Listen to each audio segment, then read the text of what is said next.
Jusqu'ici, je vous ai parlé de méthodes, de techniques, d'outils concrets pour transformer votre prise de parole. Mais aujourd'hui, on change de format. Dans cette vidéo, vous allez me voir en situation réelle, sur scène, face à un vrai public, lors de la conférence Voix de femmes, voix de leader qui s'est tenue à Montpellier il y a quelques mois. C'est une occasion pour vous de vivre une immersion complète, mais surtout de découvrir mon histoire et mon parcours. Alors n'hésitez pas à me dire ce que vous en aurez pensé en commentaire, si cela vous a inspiré, si vous vous retrouvez dans une partie de mon histoire, à partager à une personne à qui cela peut être utile, et je vous souhaite une très belle écoute. Mes parents avaient tout mis en œuvre pour que mon intégration se passe à merveille. Ma vie était tracée, organisée. Mon parcours scolaire a toujours été rempli de succès et pour moi, l'échec n'était pas envisageable. Mais j'étais loin d'imaginer ce que la France me réservait. Ma première année en France a certainement été l'une des plus rudes et des plus dures, mais surtout l'une des plus formatrices et qui m'a fait grandir. En une année, j'ai cru avoir vécu plusieurs vies. Entre échecs scolaires, réorientation, perte d'un être cher, ma grand-mère, dépression, difficultés administratives menaçant mon parcours en France, et j'en passe. Pour moi, j'avais perdu espoir. J'avais perdu espoir au lendemain.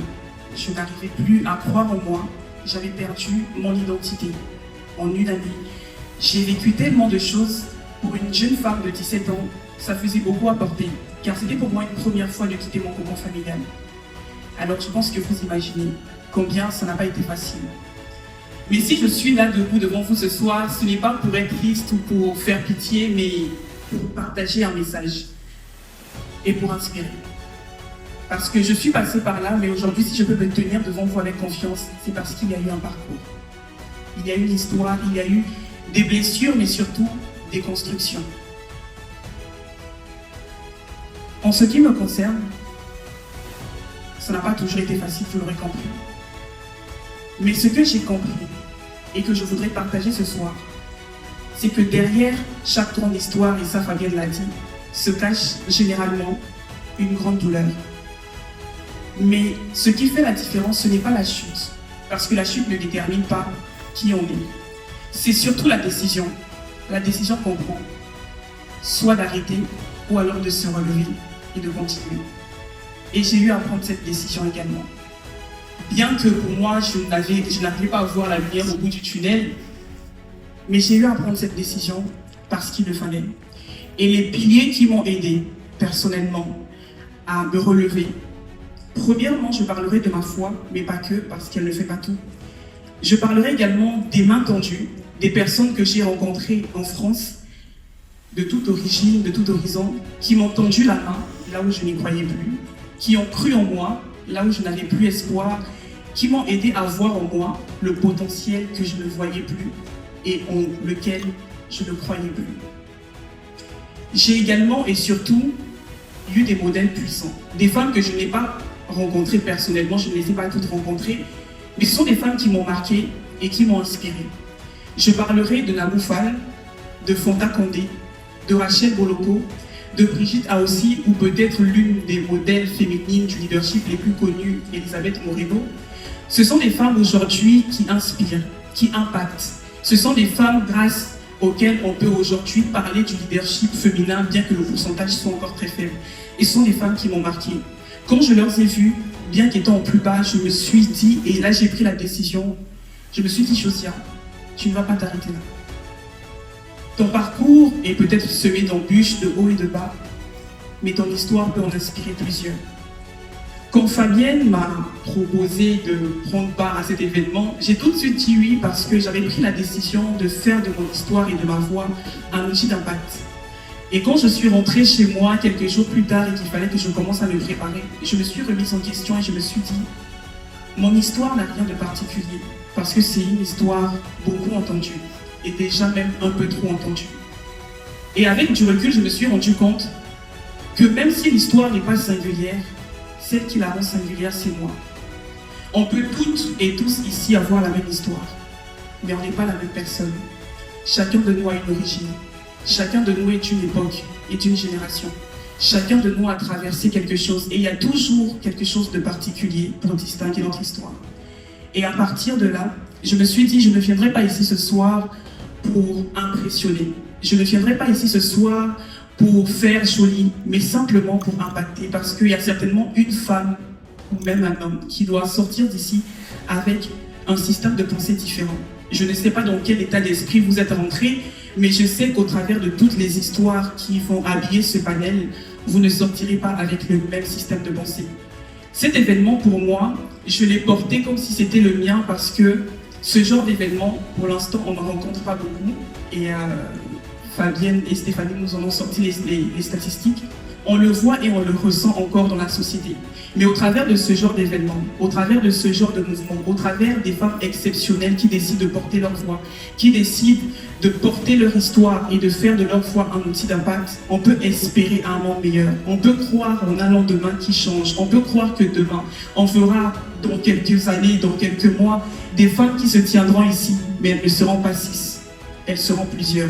On peut voir au niveau des statistiques demain, grâce à toutes ces histoires et ces voix qui se lèvent, que les statistiques vont augmenter. Le faible pourcentage dont Stéphanie nous a parlé tout à l'heure ne sera certainement pas le même qu'on retrouvera demain.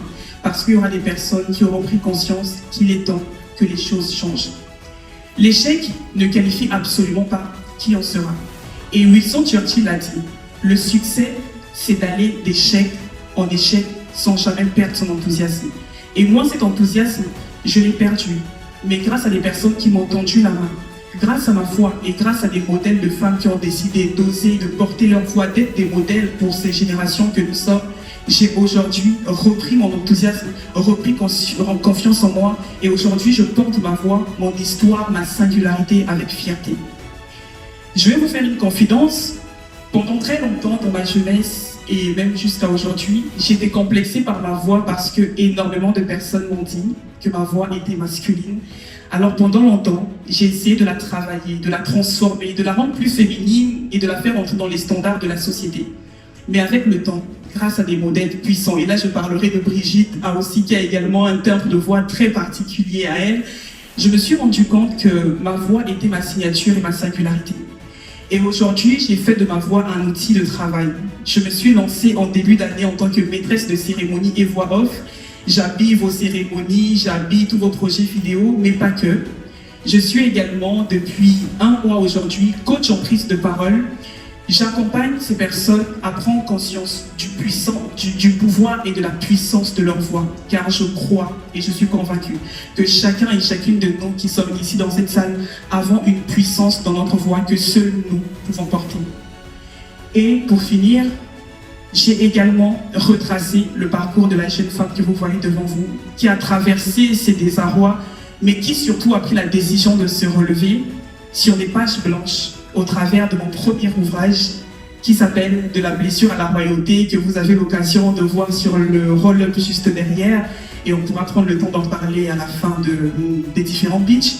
Et dans ce livre, je retrace mon parcours, je partage ce que j'ai vécu, mes difficultés, mais pas pour m'apitoyer sur mon sort, pour inspirer toutes les générations parce que ce livre parle à toutes les générations, toutes les tranches d'âge et toutes les cultures sans distinction.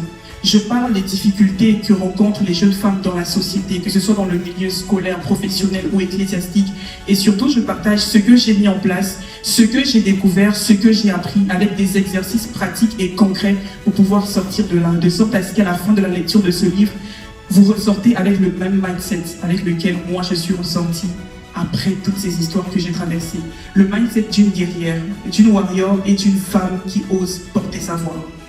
Alors avant de quitter ce panel, si je dois laisser un dernier message avec lequel chacun et chacune de nous devrait sortir d'ici, je dirais simplement, osez. Osez malgré la peur, malgré le regard des autres. Portez.